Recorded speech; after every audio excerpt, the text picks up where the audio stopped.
গ্রামগঞ্জে জমিন বন্ধকের নামে সুদ হয়, আর শহরে বাসা মর্গেজের নামে সুদ। মর্গেজ নাম শুনছেন নি? আপনাদের আওয়াজ দিয়ে হঠাৎ হালকা হয়ে গেল সবার। রহস্য আছে কোনো? এটা আমি ভালো করে জানি রহস্য। সুদের আলোচনা এমনি শ্রোতা কয়েক লাখ থাকলেও আওয়াজ কম হয়, এটা একটা গোপন রহস্য আছে, আওয়াজ কম হয়। গ্রামগঞ্জে জমি বন্ধকের নামে সুদ, আর শহরে হলো বাসা মর্গেজের নামে সুদ। এটা কিভাবে? আমি আপনারে 1 বছরের জন্য 1 গন্ডা জমিন দিলাম, আপনি আমারে 50,000 টাকা দিলেন, মানে যেটা হয় আর কি। আপনারা আগে এরকম হইলে বলবেন, তাহলে ঠিক আছে। আপনারে আমি জমিন দিলাম 1 বছরের জন্য, আপনি আমারে 50,000 টাকা দিলেন। 1 বছর পর আপনার জমিন ফেরত দিব 50,000 টাকা। 1 বছরের জন্য আপনার কাছ থেকে আমি জমিনের একটা লেনদেন করলাম, মনে করেন আপনার কাছে আমার জমিনটা রাখলাম, আপনার থেকে 50,000 টাকা নিলাম। আপনি জমিন নেওয়ার পর 1 বছর কি ফালায় ধুইছেন না চাষাবাদ করছেন? বলেন সবাই, চাষাবাদ। 1 বছর পর 50,000 টাকা আপনি নিয়ে যাচ্ছেন, জমিন ফেরত দিচ্ছেন। এটাই তো হচ্ছে দেশ গ্রামে। এবং এটার নাম বলছেন আপনারা বন্ধক। না, বন্ধক পবিত্র শব্দ, অপবিত্র জায়গায় বন্ধক শব্দ লাগাবেন না। বন্ধক কাকে বলে? তাকান আমার দিকে। এটা আমি আপনাকে বন্ধক দিলাম। লা ইয়াজুজুল ইনতিফা বিশাইইল মারহুন, বন্ধকি জিনিস দিয়ে উপকৃত হওয়া জায়েজ নাই। ওনারে আমি স্বর্ণের একটা চেন দিলাম, 50,000 টাকা নিলাম। তাকান সবাই, 50,000 টাকা নিলাম, স্বর্ণের চেন দিলাম। এই স্বর্ণের চেন ওনার মেয়ের গলায়, ওনার নাতনির গলায় দিতে পারবে না, এটা আলমারিতে রেখে দিবে। 50 দিব, চেন ফেরত দিবে, এটাকে কয় বন্ধক। ওনারে জমিন দিলাম, আমি টাকা নিলাম, জমিন কিচ্ছু করবে না, ফেলে রাখবে, টাকা দিব, জমিন দিয়ে দিবে, এটাকে বলা হয় বন্ধক। এটাই কি বলা হয়? কারণ আমাদের সমাজে কি এটা হয়? তো হলো না আপনার, তো বন্ধক হলো কিভাবে? আপনার কাছে আমি একটা ঘোড়া বন্ধক রাখলাম, বলেন কি? ঘোড়া বন্ধক রাখার পর 10,000 টাকা নিলাম, 10,000 টাকা দিলে ঘোড়াটা দিয়ে দিবেন। এই ঘোড়ার উপরে একদিনের জন্য যদি ওঠেন, আপনার ছেলের শখ করে যদি ওঠান, এই যতটুকু পরিমাণ বসায় রাখছেন, এতটুকু সুদি কারবার করছেন, কিচ্ছু করতে পারবেন না। আব্দুল্লাহ ইবনে মাসউদের সামনে এই ঘটনা হয়েছে। এই যে ঘটনা বললাম, আব্দুল্লাহ ইবনে মাসউদ রাদিয়াল্লাহু তাআলা আনহু ঘোড়ার উপরে উঠছে।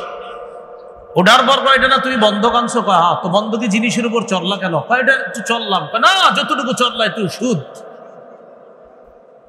তাহলে কি বুঝলাম আমরা? বন্ধকি জিনিস, এই যে বন্ধকি জিনিস, বন্ধক যেটা রাখলাম, এটা দিয়ে উপকৃত যদি না হই, এটার নাম বন্ধক। কিন্তু আমরা তো আপনার উপকৃত হচ্ছি।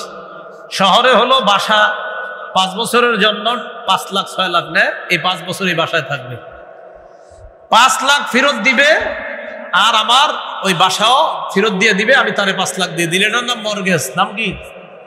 মর্গেজ। দেশ গ্রামে জমিন লাগানো নাম দেয় বন্ধক, শহরে ওইভাবে বাসা, এটার নাম দেয় মর্গেজ। দুটোটা যদি সিস্টেম যেটা বললাম, এই সিস্টেম নাম যত পবিত্র দেন না কেন, এটা সুদের অন্তর্ভুক্ত। এই কাজ করেন না। জমিনের লেনদেন যারা করেন আপনারা, এটা না করে ভাড়ার সিস্টেম করেন। ভাড়া, বলেন কি সিস্টেম? ভাড়া কিভাবে? জমিন দিবেন আপনি, 1 বছরের জন্য এই জমিন তোমারে দিলাম, 15,000 টাকা ভাড়া নিলাম, এই টাকা আর পাবা না, জমিন খাও, খায়া আমার আবার দিয়ে দিবা। ভাড়া জায়েজ আছে। আল্লাহ আমাদের সকলকে বুঝার তৌফিক দান করেন। এখন আমরা সুদের 16টা ভয়াবহ অবস্থা জানবো। কয়টা? 16টা। 1 নাম্বার, সুদ খাওয়া মানে আল্লাহ রসুলের সাথে যুদ্ধের প্রস্তুতি নেওয়া। আমি আজকে বয়ান করার পর আপনারা যারা আগে জানতেন না সুদ হারাম, তারা এখন জানছেন যে সুদ হারাম। সুদ হারাম যে এটা সবাই জানে, পিচ্চিরাও জানে এখন সুদ হারাম। এই সুদ হারাম জানার পরেও যদি সুদি কারবার না ছাড়েন, তো আল্লাহ আর আল্লাহ রসুলের সাথে যুদ্ধের প্রস্তুতি নেন। সূরা বাকারার 279 নম্বর আয়াতে আল্লাহ বলেন, فَإِن لَّمْ تَفْعَلُوا فَأْذَنُوا بِحَرْبٍ مِّنَ اللَّهِ وَرَسُولِهِ। যদি তোমরা সুদি লেনদেন থেকে ফিরে না আসো, বিরত না হও, যদি তোমরা সুদি কারবার থেকে বিরত না হও, فَأْذَنُوا بِحَرْبٍ مِّنَ اللَّهِ وَرَسُولِهِ, আল্লাহ আর তার নবীর বিরুদ্ধে যুদ্ধের ঘোষণা দিয়ে দাও, আল্লাহ আর তার রাসূলের সাথে যুদ্ধের প্রস্তুতি নিয়ে নাও। বলেন নাউযুবিল্লাহ। উমদাতুত তাফসীর নামে একটা কিতাব আছে, এই কিতাবের 1 নম্বর খণ্ড 330 নম্বর পৃষ্ঠা।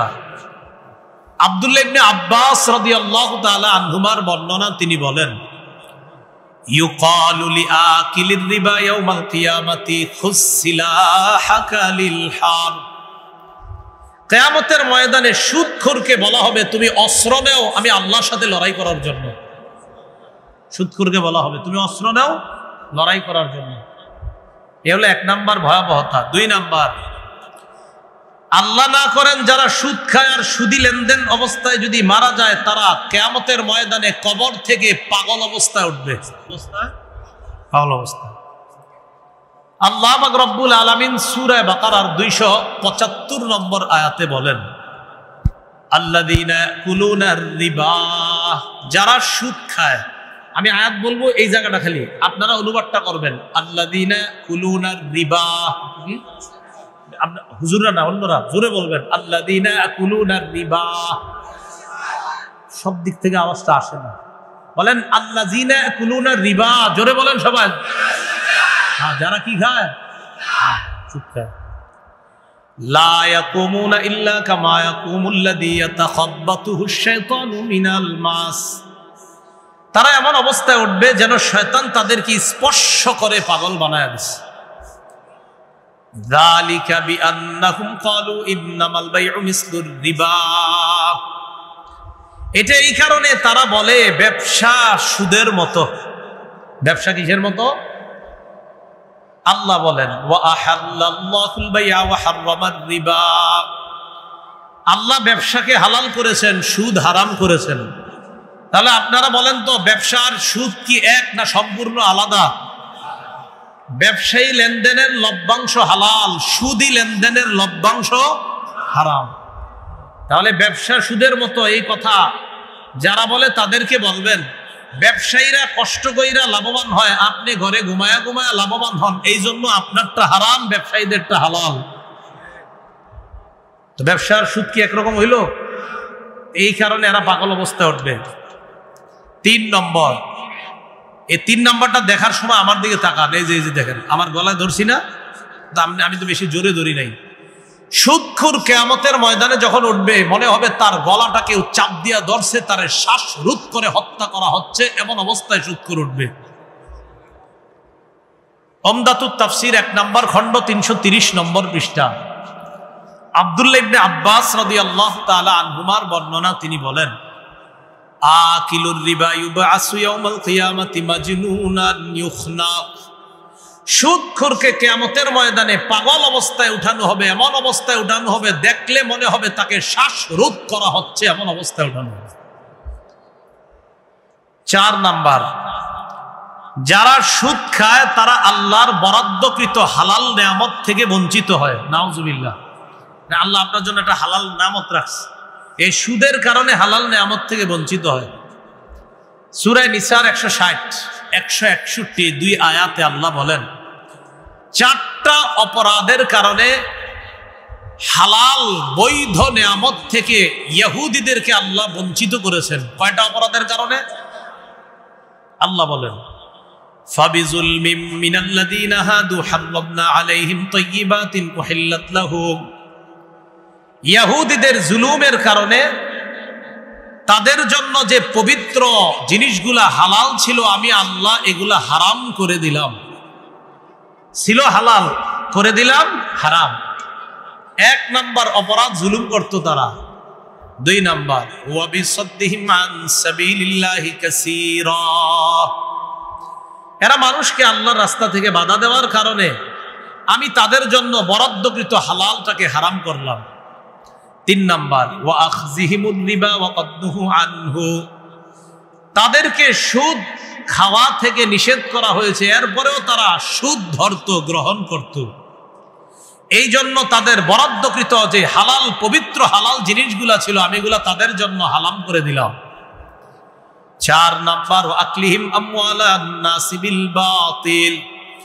মানুষের সম্পদ অন্যায়ভাবে ভক্ষণ করার কারণে আমি তাদের জন্য যে পবিত্র জিনিসগুলা হালাল ছিল এগুলা হারাম করে দিলাম। মানুষের সম্পদ অন্যায়ভাবে বক্ষণ।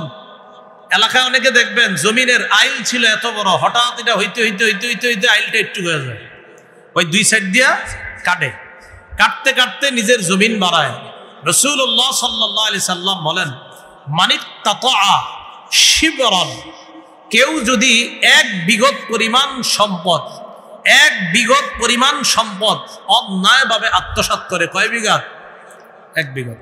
কোন বর্ণনা আসছে কিদা শিবরিন, এক বিঘত পরিমাণ সম্পদ। তাওয়াকাহুল্লাহু ইয়াহা মিন সাবঈ আরদিনা, কিয়ামতের ময়দানে 7 স্তর 7 তবক জমিন আল্লাহ তার গলায় ঝুলাইয়া দিবে। নাও জমিন এত চাইছো না, নাও এখন জমিন নিয়ে ঘুরো। এক বিঘত মাত্র।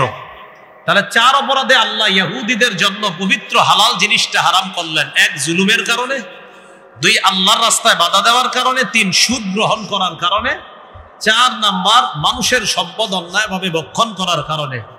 জুলুম, আল্লাহর রাস্তা থেকে বাধা দেওয়া, সুদ গ্রহণ করা, কারো সম্পদ আত্মসাৎ করা থেকে আল্লাহ আমাদের এই সমাজ আমাদেরকে হেফাজত করেন।